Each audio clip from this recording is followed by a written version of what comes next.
क्या आप कर्ज में डूब चुके हैं? क्या आपको लग रहा है कि इससे निकलना नामुमकिन है? हम में से कई लोग इसी समस्या से गुजरते हैं, लेकिन भगवान श्री कृष्ण ने जीवन की ऐसी 5 बातें बताई हैं जो आपको कर्ज से बाहर निकलने में मदद कर सकती हैं। आप सोच रहे होंगे, भगवान कृष्ण की कौन सी बातें मेरी आर्थिक स्थिति को सुधार सकती हैं? तो आज हम जानेंगे उन 5 महत्वपूर्ण शिक्षाओं के बारे में जो न केवल आपको कर्ज से उबार सकती हैं, बल्कि आपकी पूरी जिंदगी को भी बदल सकती हैं।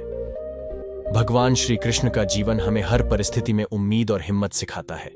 जब आप कर्ज में होते हैं तो मुश्किलें और भी बड़ी लगती हैं, लेकिन कृष्ण की ये 5 बातें आपके लिए प्रकाश बन सकती हैं। पहली बात जो श्री कृष्ण ने कहा है, समर्पण और धैर्य। श्री कृष्ण ने गीता में कहा है कि कर्म करो, फल की चिंता मत करो। जब हम कर्ज से परेशान होते हैं तब भी हमें अपने कर्म पर ध्यान देना चाहिए, न कि उसके परिणामों पर। धर्म युद्ध के समय अर्जुन ने भी हार मान ली थी, लेकिन कृष्ण ने उन्हें धैर्य और समर्पण की शिक्षा दी।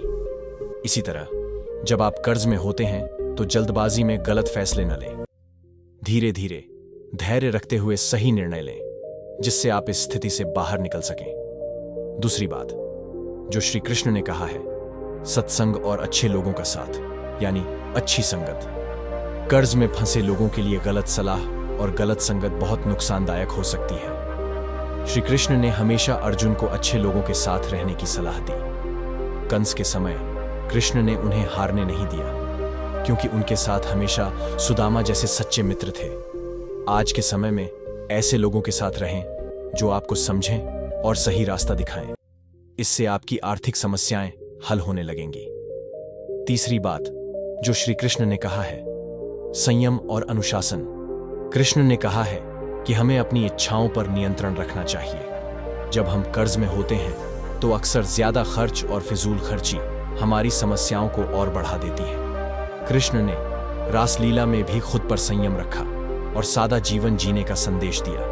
आपके पास जो भी धन है उसे समझदारी से इस्तेमाल करें, अनावश्यक खर्चों से बचें और जितना संभव हो उसे बचाने की कोशिश करें। चौथी बात जो श्री कृष्ण ने कहा है, समय की कदर करें। कृष्ण हमेशा समय की अहमियत पर जोर देते हैं। कर्ज से बाहर निकलने का एक सबसे बड़ा तरीका है सही समय पर सही निर्णय लेना। महाभारत में कृष्ण ने अर्जुन को समय पर युद्ध करने की सलाह दी थी।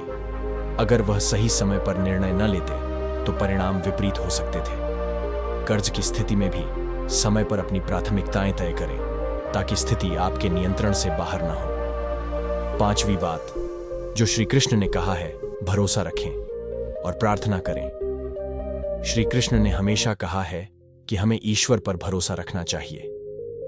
जब आप कर्ज में होते हैं तो हिम्मत हारना सबसे आसान विकल्प होता है, लेकिन प्रार्थना और आस्था से आप अपनी परिस्थितियों को बदल सकते हैं। सुदामा जब श्री कृष्ण के पास अपनी समस्या लेकर आए तो उनकी प्रार्थना और कृष्ण पर उनका विश्वास ही था जिसने उन्हें कर्ज से मुक्त किया। तो अगर आप भी कर्ज में डूबे हुए हैं तो भगवान श्री कृष्ण की इन 5 बातों को अपनाकर धीरे धीरे इस स्थिति से बाहर आ सकते हैं। याद रखें, धैर्य, अनुशासन और आस्था ही आपकी सबसे बड़ी ताकत है। अगर आपको यह वीडियो मददगार लगी तो भीतर की शांति कैसे पाए, मेरी पिछली वीडियो देखना न भूलें। यह आपको जीवन में शांति और संतुलन पाने का तरीका बताएगी। लिंक नीचे डिस्क्रिप्शन में है।